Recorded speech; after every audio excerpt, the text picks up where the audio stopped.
Israel, of which more than 2,000 have misfired and landed back inside the Gaza Strip, causing untold damage to people there. In the past day, the Air Force has struck a launch post from which rockets were fired at Israeli communities just yesterday.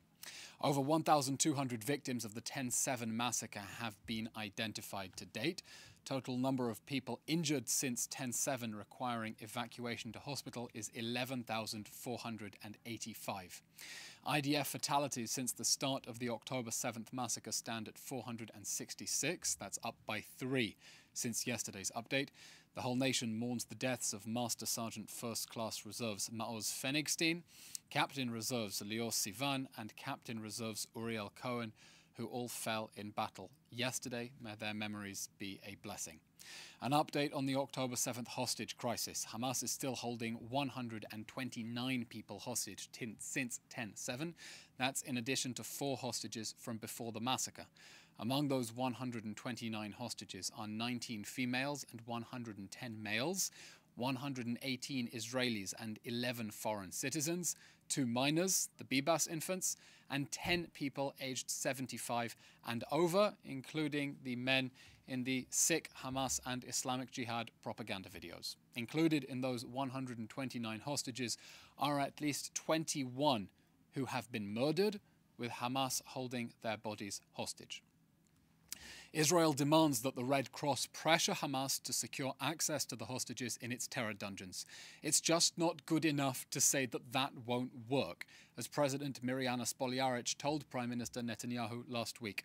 The Red Cross must at least try, and foreign governments must hold it accountable for its gross negligence and this flagrant abandonment of our hostages. We all saw that tweet from the Red Cross yesterday listing 11 groups that are protected under the rules of war, and we are horrified by the glaring omission of hostages from that list, which it's difficult to believe was entirely by accident. We demand that the Red Cross start drawing attention to the plight of those vulnerable hostages in the Hamas terror dungeons and pursue every avenue to visit and treat them before their release. We remain committed to that pledge. No one left behind. Some operational updates. Israeli forces continue their targeted operations against Hamas terrorists and infrastructure as we dismantle the Hamas terror state. Since 10/7, we have uncovered approximately 1,500 Hamas terror tunnel shafts and tunnel routes in the Gaza Strip, most of them under schools, hospitals, mosques, and yes, even UN facilities. We are continuing our targeted raids to uncover Hamas weapons caches, exposing weapons production sites and a large storage facility in Al-Atatra and Jabalia. We are acting to thwart Hamas's despicable human shield strategy and its deliberate attempts to endanger civilians and evade justice after its crimes against humanity.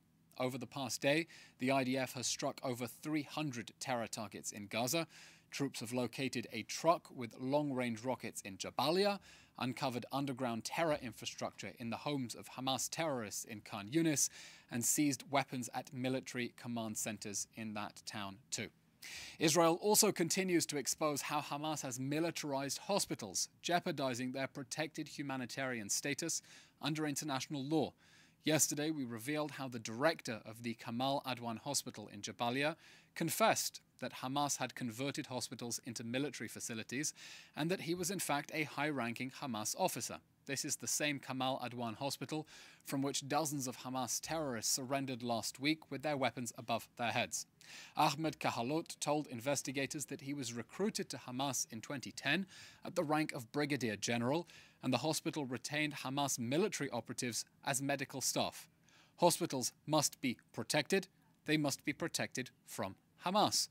Unfortunately, too many international officials have been tacitly complicit with Hamas's crimes. Instead of demanding accountability, they cover up for Hamas and they try to shift blame onto Israel to cover up that fact. We refer, example, to recent calls by UN officials calling for an investigation into the Israeli raid on that hospital when they should be investigating how Hamas turned it into a military base right under their noses. We demand that the World Health Organization, Red Cross, and all other aid agencies active in Gaza condemn Hamas for waging war out of hospitals and jeopardizing their protected status, and we expect foreign governments to hold them accountable for failing to do so. We are deeply moved by Ayelet Levi Shahar, who is speaking out on behalf of her 19-year-old abducted daughter, Nahama. International condemnations, she says, have been too little and too late. We now know where the UN Women Organization was for the 55 days before it condemned Hamas's use of rape as a weapon of war. Their Deputy Chief of Peace and Security was busy endorsing over 150 anti-Israel tweets, and I hope you've seen that shocking report by UN Watch. That was more than negligence. This is the abandonment of Israeli women, and time is running out for them in the Hamas terror dungeons. An update on humanitarian aid. Israel still has excess capacity to increase aid deliveries to Gaza by 300%. Yesterday, Israel inspected 127 humanitarian aid trucks, which then entered Gaza through Rafah and Kerem Shalom, and we can screen up to 500 at the moment. If the aid entering Gaza is inadequate, interested parties should ask international donors why they are not sending more, Hamas why it is hijacking aid, and international agencies why they do not condemn Hamas's theft of aid. Sadly, parties who want to secure impunity for Hamas and cover up their own complicity with it are trying to deflect blame onto Israel. We categorically reject the despicable and libelous allegations that Israel is somehow obstructing the delivery of humanitarian aid into Gaza when we stand ready to facilitate 300% more. An update from the Northern Front. The IDF continues to respond forcefully to Hezbollah aggression on the northern border, striking launchers used to fire at Israel and the terrorists responsible.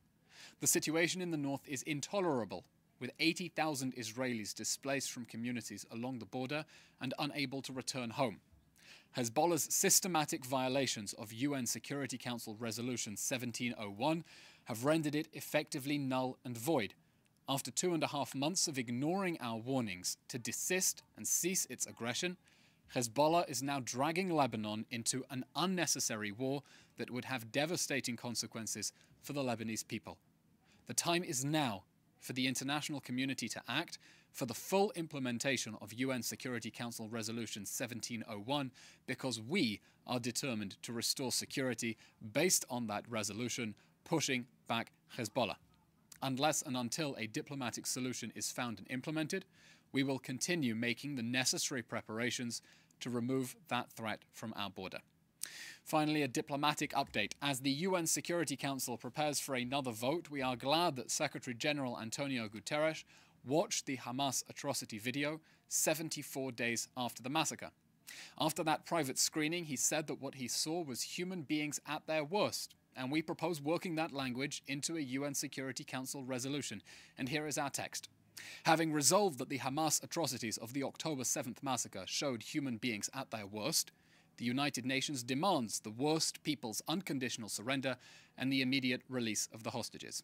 That is the only step the United Nations can take to advance international peace and security as Israel proceeds to dismantle the Hamas terror state in response to 10/7 and to bring the perpetrators of those barbaric atrocities to justice. That's all for today's update. We'll now take your questions through the Zoom. Thank you.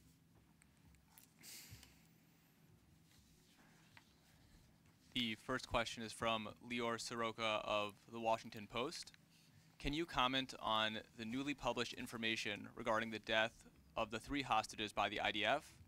Was there a video in which they are being heard asking for help in Hebrew? Did the army kill the Hamas militants who held the hostages before the incident occurred?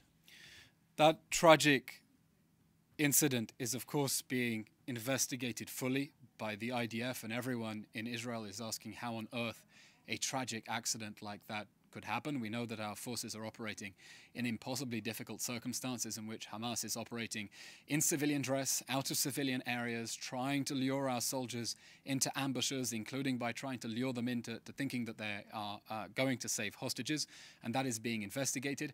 As for specific information coming out of the IDF investigations, the IDF will, of course, continue to update and will continue to be transparent about the results of that investigation, but that information, as and when it comes out, will come from the IDF. The next question is from Hannah Julian of the Jewish Press. Foreign Minister Eli Cohen today said Israel is coordinating a maritime corridor from Cyprus to Gaza to facilitate future transfer of goods. Will the Kerem Shalom and Erez crossings be permanently closed? And when is this likely to take place, if so? Last week, Israel announced that the Kerem Shalom crossing would be opened temporarily as part of our understandings with the Americans, our American allies, to increase the flow of aid into Gaza. That's despite the fact that there is still excess capacity at the Nitzana crossing that is not being used, but we facilitated the use of the Kerem Shalom crossing temporarily. As part of those understandings, the United States has also undertaken to fund an upgrade of the Rafah crossing to ensure that in future all aid will be able to enter through Rafah and will not need to enter through Israeli crossings. The fact that aid is entering from Israeli territory, I'll remind you, means that Israel is going above and beyond its obligations under international law to allow humanitarian aid to reach the people of Gaza. There is no obligation under international law to allow one's own territory to be used to deliver supplies to enemy-held territory across a hostile frontier. Definitely no international precedent of that. We're going above and beyond our obligations as part of our diplomatic undertakings and concern for civilians in Gaza, but the plan is that the Kerem Shalom crossing will be open only temporarily. This is not a permanent solution as far as we are concerned. Is from Emily Rose of Reuters. Could we get an update on a potential hostage deal? Also, what is the expected hike in import prices from the disruption of incoming shipping to Israel? Emily, your first question on the hostages, I'm afraid I can't comment on sensitive negotiations that may be ongoing to secure the release of the hostages. These are sensitive issues with human lives in the balance, and the less we say, the better. We'll just remind you that Israel had hoped that the previous hostage release pause would continue. And just as Hamas started this war on October 7th, it restarted this war on December 1st when it decided to terminate the hostage release pause, not release 10 hostages on the last day, not release all the women and children as it was obligated to do so, and to resume rocket fire towards Israeli cities. We already had enough violent Palestinian criminals in our jails lined up to secure the extension of that hostage release pause by a few more days, and we think it's regrettable that Hamas decided to terminate that framework and resume hostilities against us. As we've said from the very beginning, we have two main goals in this war: to bring back all the hostages, no one left behind, and to destroy the Hamas terror state in response to 10/7. And we will, of course, welcome any opportunity to get hostages out of Gaza. That is a top priority for us. But beyond that, I can't comment on sensitive negotiations other than to say we're committed to that pledge. There will be no one left behind. And everyone in here, you know, I'm wearing this dog tag around my neck to remind us that none of us are free until all of them are free. As for your question about the Houthi terror pirate threat, I have no immediate data about what the economic repercussions of that terror piracy would be. We, of course, welcome the international coalition of 10 navies to repel the Houthi terror pirate threat. This is a threat not just to Israel, but to global maritime trade, to the peace and security of international maritime routes. It is a global threat, and it is right that that be dealt with on a global level, and we thank our American allies for that forceful decision to secure freedom of navigation on the high seas. The next question is from Brian Peich of the Washington Post. Will Israel get involved in dealing with the Houthi attacks on Israeli-associated ships in the Red Sea, as the Israeli ambassador to Russia said it may? And is Israel prepared to mitigate any economic impacts from the shipping delays? And does it have a response to Malaysia banning any Israeli-associated ships docking at its ports? As for your question about the Houthi terror pirate threat, as we said, this is a global threat. It is correct that this be dealt with on a global level. We salute our American allies for leading that response. As for specific Houthi attacks on us, and we've seen missile fire as well, that is a threat that will be addressed. Beyond that, I cannot elaborate other than to say that threat will be addressed, and we stand shoulder to shoulder with our American allies and foreign allies, treating that as a global threat. As for your specific question about Malaysia, I don't have any immediate information at hand. Not surprising, given that Malaysia has no diplomatic relations with Israel and has been known for a while as a very fervent hotspot of anti-Semitism, very virulent anti-Semitism, in fact. And we think that all nations concerned for international peace and security and the peace of global maritime trade should stand up to the Houthi terror pirate threat and should not be collaborating or lending a hand with attempts to obstruct freedom of navigation on the high seas. Okay, that's all the questions we have today. We will update you about the timing of the next briefing. Everyone, keep safe. Thank you very much.